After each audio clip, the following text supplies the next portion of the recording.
Let's begin by discussing several of the most common structural materials used in residential construction.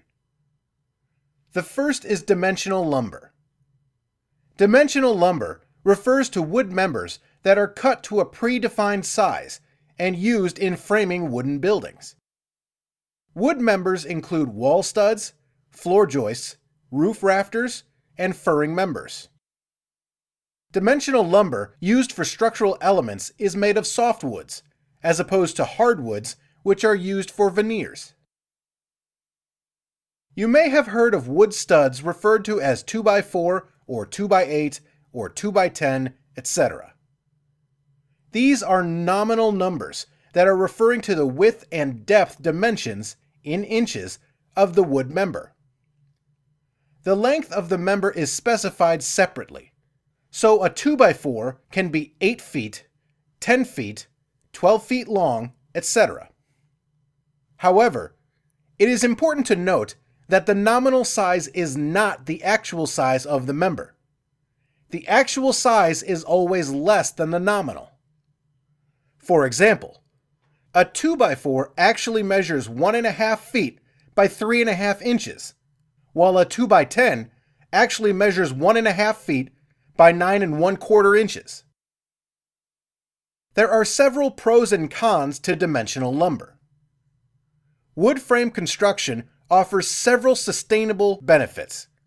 It is a renewable material that is energy efficient, as its heat loss is significantly less compared to steel or concrete. Wood frame construction is also quicker, and many times cheaper, to build. On the downside, however, wood frame construction is susceptible to mold and termites. It is not fire resistant, and it is not as strong and durable compared to steel or concrete construction. Finally, since wood is a natural material, every wood member is not the same. Some wood members may have slight imperfections. Next, let's go over cold-formed metal framing, which has become increasingly popular as a structural material in recent years. The alternative to wood members is cold-formed metal framing, also known as light-gauge metal framing. Cold-formed metal framing is made of galvanized sheet steel that is rolled or pressed into shapes that can be used for construction. In North America, member types have been divided into 5 major categories, which include S-members, which are lipped channels used for wall studs, floor joists, and ceiling or roof rafters. S-members have punched openings at the center of the web to allow for electrical conduits and/or pipes to pass through walls and above ceilings. The size of an S-member is similar to that of a wood member. The typical depth ranges from 2.5 inches to 14 inches, depending on the span of the floor or height of the wall.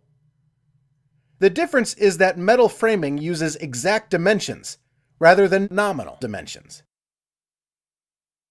T-members, which are unlipped channels, are used for top and bottom tracks in walls. T-members are also used at the heads and sills of windows. U-members are unlipped channels that have a smaller depth than tracks, but are used to brace members as well as for ceiling support systems. F-members, also known as furring or hat channels, are typically used horizontally on walls or ceilings. It is common to see F-members used to help finish the interior face of a masonry wall. The furring channels get fastened to the masonry wall, and then gypsum board is then screwed to the furring channels. Furring channels are typically 7/8 inches or 1.5 inches deep. L-members are angles, which in some cases can be used for headers across openings to distribute loads to the adjacent jam studs. Like dimensional lumber, there are several pros and cons to using cold-formed metal framing. Cold-formed metal framing offers several advantages compared to wood framing, including durability, consistency, strength, and stability. Metal framing is also corrosion resistant, fire resistant, termite proof, not susceptible to mold, and made with recycled materials. However, metal framing is more labor-intensive due to the difficulty of fastening the steel connections. The last structural material we'll cover are concrete masonry units. Concrete masonry units, also known as CMU or concrete blocks, are blocks of concrete that are made from cast concrete. CMU is produced with hollow centers to reduce weight, allow for vertical reinforcing, and improve insulation. CMU is used to build walls, typically load-bearing walls, and the individual blocks allow structures to be built in the traditional masonry style with layers, or courses, of staggered blocks. CMU are bound using cement-based mortar, and in many cases, horizontal and vertical reinforcing are used. When reinforcing is used, the cores in the CMU are filled with grout.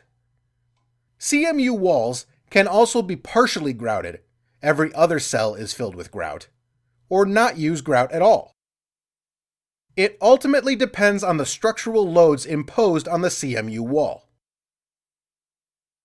The most common CMU size is 16 inches by 8 inches by 8 inches, whose actual dimensions are 15 5/8 inches by 7 5/8 inches by 7 5/8 inches. The actual dimensions of CMU are made 3/8 inches less than the nominal dimensions. However, the mortar joints are typically 3/8 inches thick.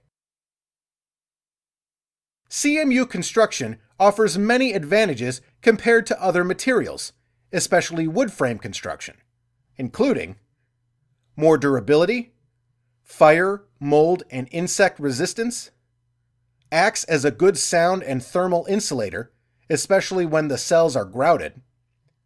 It's sustainable, as it's made of recycled materials, and it typically allows for a speedy construction.